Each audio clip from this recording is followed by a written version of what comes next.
Баршаңызға сәлем, менің каналыма қош келдіңіздер. Бүгін тәтті бұрыш және де қызанақты қысқа қатыру әдісімен бөлісетін боламын. Видеоны соңына дейін қараңыздар. Алдымен қызанақ пен тәтті бұрышты жақсылап жуып, тазалап аламыз. Толығымен піскен және де шірімеген түрлерін таңдау қажет. Қазір сезон болғандықтан бағасы да қолжетімді, сондықтан көбірек қатырып алуға кеңес беремін. Кейін тақтайшаның астына міндетті түрде целлофан қойып, қызанақтарды осылай слайс түрінде кесіп алдым. Бұл яғни пиццаға арналған түрі.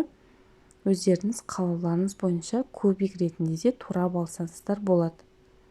Осылай арасына целлофан қойып, бірінің үстіне бірін осылай дізіп шығамыз.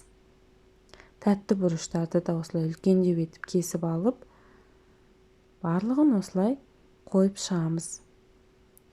Кейін 3-4 сағатқа мұздатқышқа саламыз.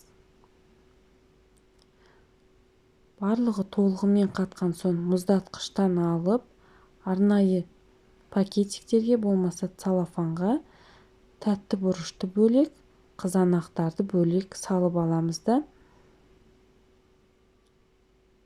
барлығын мұздатқышқа салып қысқа сақтаймыз. Видео пайдалы болды деген ойдамын. Сіздермен болған салтанат.